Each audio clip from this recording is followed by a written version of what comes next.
Bonjour mes numéroscopés, j'espère que tout le monde va bien. Moi je vais très bien, je suis ravie de vous retrouver. Et bien pour ce dernier épisode mensuel, enfin de décryptage des énergies universelles mensuelles pour cette année 2025 quand même. Au passage, j'ai réalisé il y a quelques temps, vraiment il y a très peu de temps, que en fait, Numéroscopie avait eu un an.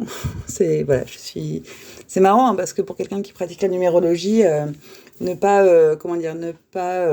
avoir en tête des dates d'anniversaire comme celle-là, c'est quand même un petit peu le cordonnier mal chaussé, quoi. Mais voilà, j'avais envie de partager ça avec vous parce que je me disais, ah waouh, en fait, ça fait effectivement, j'ai lancé le podcast il y a plus d'un an, c'était tout début novembre 2024, 2000, oui, c'est ça, 2024.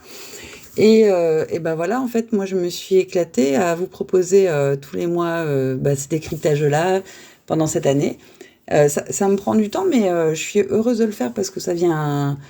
Je sais parce qu'on en discute que voilà, vous les attendez en fait, et puis vous êtes content de pouvoir en échanger. Et puis c'est comme un rendez-vous qu'on se donne. Donc moi, ça me fait toujours plaisir d'avoir des rendez-vous avec les gens de mon entourage, déjà, d'une. Et puis deux, c'est vrai que ça ancre aussi, la pratique de la numérologie plus profondément dans mon quotidien. Et puis, sur la dimension temporelle que j'avais peut-être moins travaillé jusque-là encore. Et vraiment, j'ai été hyper heureuse d'enregistrer, de préparer, de construire tous ces épisodes de numéroscopie pour vous les offrir. Voilà. Et je suis contente que vous les preniez.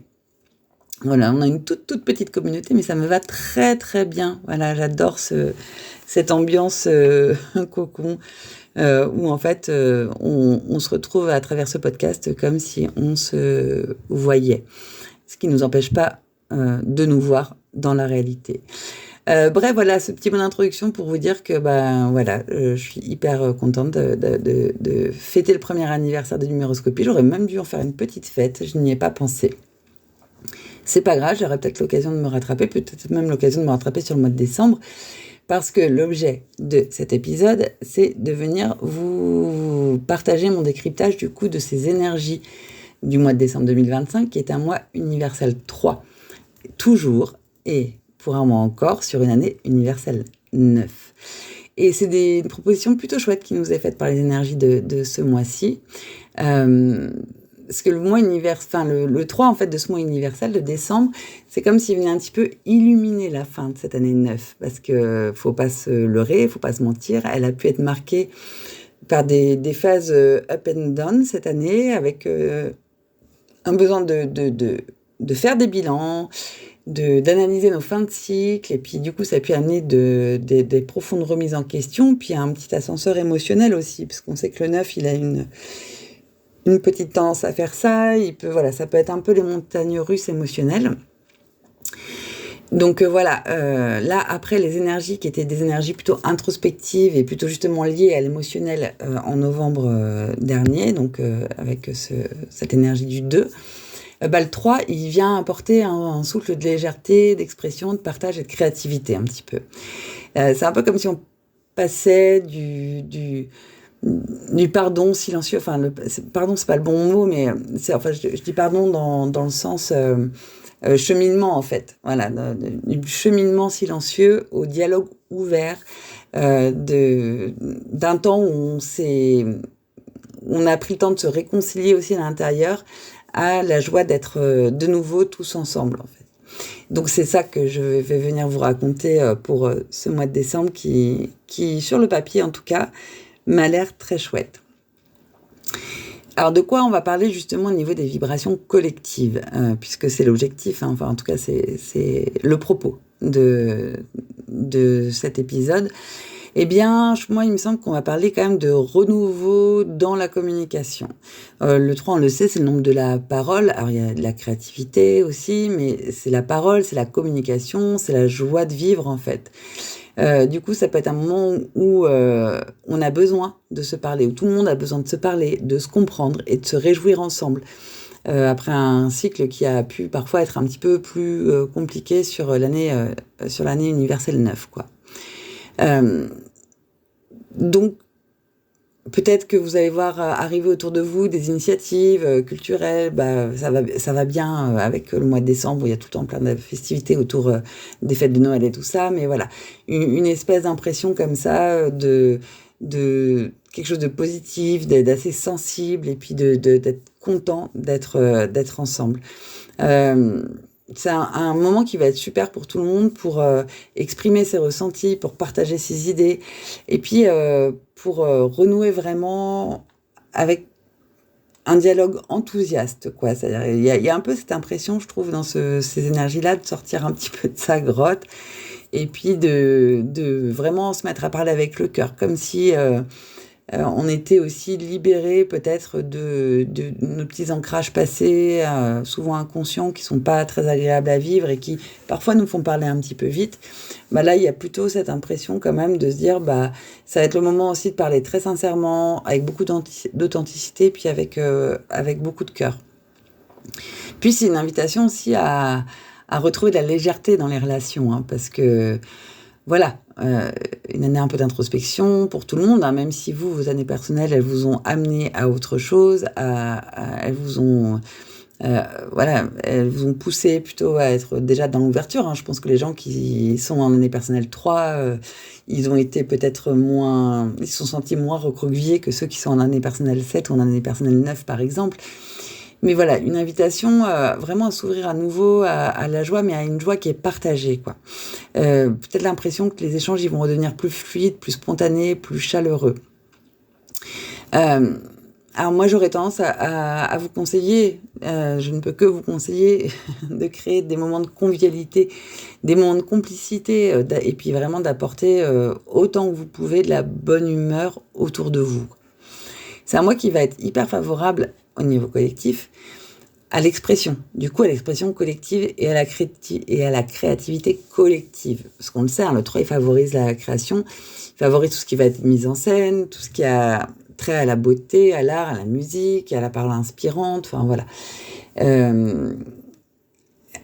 Dans une année 9, cette créativité, elle sert souvent à transmettre un message collectif et un message d'harmonie collective. Voilà, c'est ça le mot que je cherchais, un message d'harmonie collective. Donc voilà, n'hésitez pas sur ce temps-là, en fait, sur ce mois-là, à partager quels sont vos talents, quelles sont vos idées, qu'elles soient originales ou pas d'ailleurs. Partagez aussi au niveau de vos émotions, alors de manière constructive évidemment, il ne s'agit pas de déballer ces émotions sur la table comme ça avec tout le monde et n'importe qui.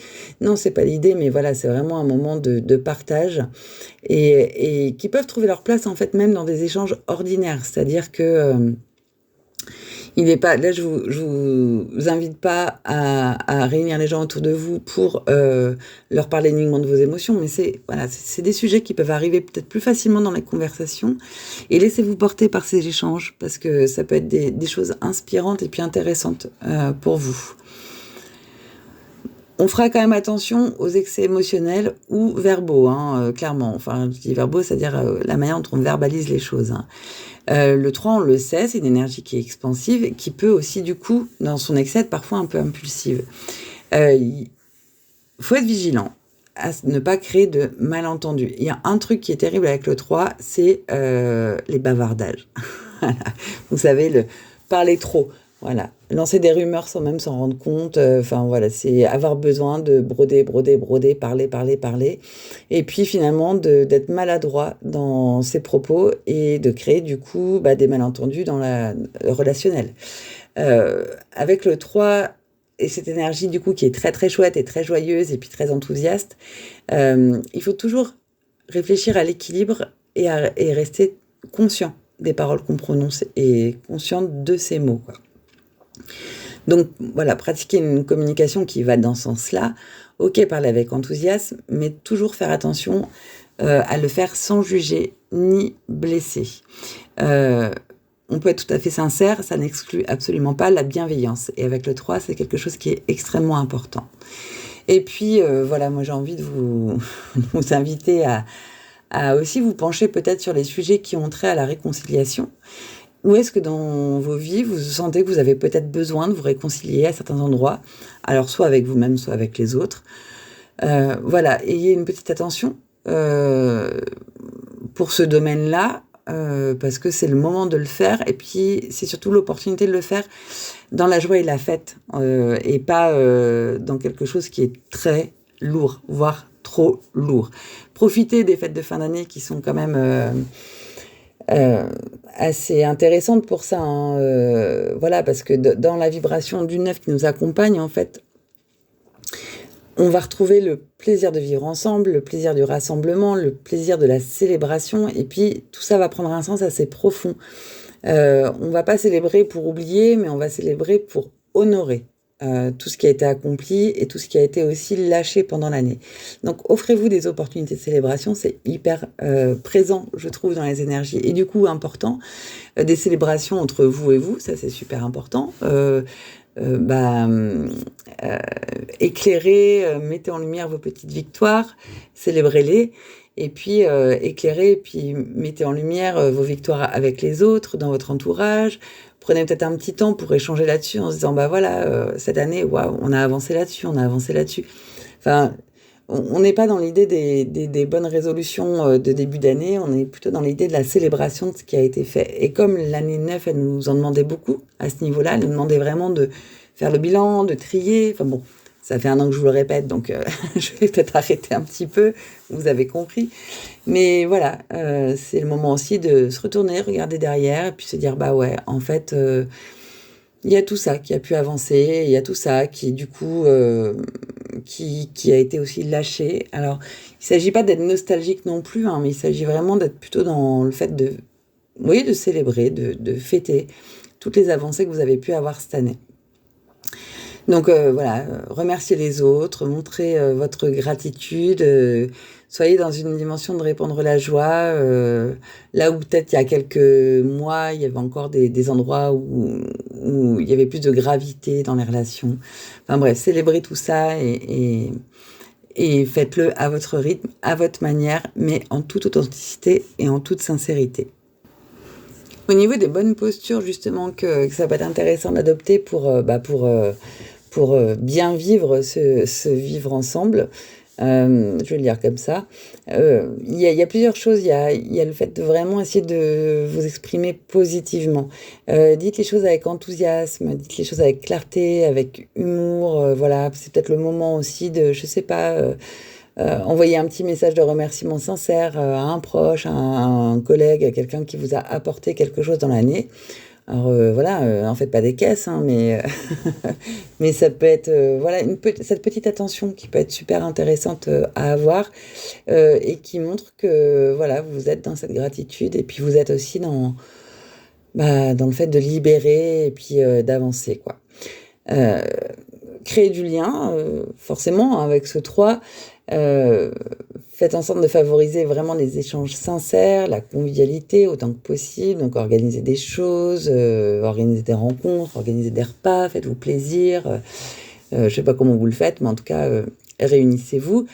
Réunissez-vous parce que justement l'idée c'est de célébrer ensemble en fait. Et puis ça peut être l'opportunité de souligner la fin d'une année, c'est aussi la fin d'un cycle. Alors là, c'est une année neuve, donc c'est à la fin carrément d'un cycle de 9 ans. Mais c'est chouette de célébrer ensemble toutes les réussites, qu'elles soient personnelles ou collectives. Donc voilà, ça peut être quelque chose à penser, à mettre en place dans votre mois de décembre. Et puis faites-le, mais pas dans la superficialité, pardon. Ne faites pas en disant, bon, tiens, on va faire ça, puis ça va être chouette. Non, non. L'idée, c'est pas de le faire pour se perdre dans le paraître ou dans le bavardage. Enfin, voilà, c'est pas de se gausser de ce qu'on a fait de super cette année. C'est vraiment de privilégier des échanges authentiques. Voilà, tout ce qui est discours creux, laissez-le de côté, et puis si vous en croisez, même fuyez-le, j'ai envie de dire. Là, l'idée, c'est vraiment d'être dans quelque chose qui soit vraiment authentique. Et puis, c'est ce qui permettra à tout le monde d'être un petit semeur de joie générale. Voilà, d'apporter... si, décembre, c'est lumière, donc d'apporter ça, quoi, d'apporter de sa lumière dans les lieux où il y en a besoin, en fait. Donc... Donc voilà, n'hésitez pas à partager, à encourager, à rire, à avoir le petit mot vraiment sympa pour les gens qui vous entourent parce que ce sera bienvenu et puis c'est aussi grâce à cette petite graine, chaque petite graine individuelle que collectivement on pourra semer quelque chose de plus joyeux et de plus léger puisque c'est vraiment important, je trouve, de passer ce mois de décembre de cette manière-là. Pour résumer, voilà, dans les thèmes un petit peu dominants, on va avoir les thématiques sur ce mois de décembre de la communication, de l'expression, de la joie. Donc ça nous vient du 3, c'est la vibration du 3. Et puis, avec ce 9 aussi, on parle aussi beaucoup de transmission, de libération. Donc voilà, c'est les thèmes un petit peu qui vont vraiment dominer ce mois de décembre. L'idée, c'est de réussir, de participer à créer une énergie un petit peu générale qui est dynamique, qui est légère, qui est tournée vers les cercles sociaux, en fait. Et puis de le faire, mais en toute sagesse, avec beaucoup d'humanisme. Hein. Ça, c'est la demande latente un petit peu de l'année 9 qui se termine. Et tout ça nous amène à peut-être tous ensemble nous dire qu'un des défis, ce qu'on doit éviter sur ce mois de décembre, ça va être tout ce qui est malentendu, tout ce qui est superficialité. Enfin voilà, moi j'ai l'impression que tout ça n'a pas trop sa place en décembre. Donc attention aussi aux fêtes de fin d'année, hein, justement. Voilà, soyez vraiment dans votre authenticité et voilà, pour pas justement créer de malentendus. Si jamais vous vous rendez compte que vous êtes dans des entourages qui sont vos cercles, vos entourages, mais dans lesquels vous vous sentez superficiel, vous sentez que vous n'avez pas la place d'être complètement authentique, et ben c'est peut-être le dernier signal de l'année 9 qu'il est temps de laisser partir cet entourage et de le faire sans mélancolie. Mais voilà. Si c'est difficile pour vous d'être qui vous êtes dans vos cercles restreints, ces cercles que vous allez réunir d'amis ou de famille sur la fin de l'année, peut-être que toutes les questions qu'il fallait se poser sur l'année 9 sont encore en suspens. Voilà, c'est ça que je voulais dire. Donc globalement, voilà, vous aurez compris, hein, l'idée c'est de s'exprimer ouvertement, de manière authentique, de s'exprimer avec le cœur en tout cas, et d'être dans une attitude, dans une posture qui va permettre de partager la joie en fait, voilà. Et prendre ce mois de décembre comme un temps de célébration, mais un temps de célébration qui permet que ce qui se termine ne soit pas juste des choses qui se terminent, mais soit surtout des opportunités de renouveau qui vont être super intéressantes. Voilà, je pense que j'ai fait à peu près le tour. Vous dire, ouais, c'est ça en fait. Hein, si je devais résumer un petit peu, décembre 2025, du coup, il vient clore l'année universelle 9 et il vient le clore sur une note de joie, d'échange, de partage et de gratitude, quoi. Donc après cette année qui a été exigeante pour nous, qui a peut-être été ponctuée de deuil réel parfois, hein, mais aussi de deuil symbolique sur ces derniers mois. Il y a une envie un petit peu commune, quoi, de retrouver le plaisir d'être ensemble, d'échanger, de rire, de créer, de se reprojeter dans quelque chose de nouveau. Voilà, on le sait, on vit dans un contexte même global, hein, géopolitique, qui est pas super serein et qui peut être plombant, quoi, qui peut aussi venir nous chercher profond. Alors, il ne s'agit pas de mettre un petit paquet cadeau, un petit nœud de Noël dessus et de faire comme si ça n'existe pas parce que c'était les fêtes. Non, c'est pas ça l'idée. L'idée, c'est par contre en conscience, décider de se concentrer sur toutes ces choses dont je viens de vous parler, pour aussi se rappeler que l'énergie du 9 qu'on va célébrer là, c'est aussi une énergie d'être ensemble, de faire ensemble. Et voilà. Donc, pour moi, c'est un mois qui est idéal pour réconcilier, pour remercier, pour inspirer, pour semer les belles choses avant de partir du coup sur ce grand renouveau que nous promet. Alors, je ne sais pas si c'est nous promet, mais en tout cas auquel nous invite l'année 2026, qui va être une année universelle 1. J'ai hâte de vous en parler d'ailleurs de cette année universelle 1 et je vais le faire puisque J'ai prévu du coup de vous proposer sur ce même format, en fait, un épisode spécial de numéroscopie sur les énergies de l'année 2026. C'est quoi l'invitation de cette année 2026 et de cette vibration du 1? Donc voilà, un épisode consacré à l'énergie universelle 1. Et puis un deuxième qui arrivera aussi courant mois de décembre et qui viendra par contre mettre cette énergie 1 en regard avec vos années personnelles, puisque l'année prochaine, vous allez tout changer d'année personnelle aussi. Donc, l'invitation de votre année personnelle va être différente de celle de 2025. Et puis, elle va être colorée d'une manière particulière, puisqu'elle va être colorée par ce 1 qui va tous nous accompagner sur 2026. Voilà, bref, je ne vous spoile pas tout. En tout cas, ce qui est certain, c'est que je suis déjà en train de préparer ces épisodes et que je vous les proposerai courant du mois de décembre. Bah voilà, un petit peu comme des petits cadeaux, des petits partages. C'est exactement ce dont je viens de parler sur les énergies du mois de décembre. Voilà, pour vous donner des clés, peut-être des astuces sur cette année 2026 qui arrive. Alors, je le rappelle, on n'est pas dans de la voyance, on n'est pas dans de la prédiction de ce qui va vous arriver ou non. Là, avec la numérologie, on parle de ce qui va être intéressant pour vous à aller regarder plus profondément, à aller travailler un petit peu plus pour vous permettre de danser avec la vie de la manière la plus fluide et la plus facile possible. Voilà, je pense que j'ai terminé pour cet épisode de numéroscopie, le dernier mensuel de 2025. Je vous souhaite vraiment à toutes et tous de passer une très très belle fête de fin d'année. Quelle que soit la culture dans laquelle, quelle que soit votre culture, quelle que soit la manière dont vous célébrez la fin de l'année, ce qui est sûr et universel, c'est que c'est des moments où on a tous à un moment ou un autre besoin de se retrouver. Je vous en souhaite pas moins pour ce mois de décembre et je vous le souhaite lumineux dans cette saison sombre. Là je parle plutôt de la lumière des jours qui sont courts et tout ça. Donc ce mois de décembre, je vous le souhaite lumineux, je vous le souhaite dans le partage, je vous le souhaite dans la joie et moi j'ai hâte de vous retrouver. Bisous bisous.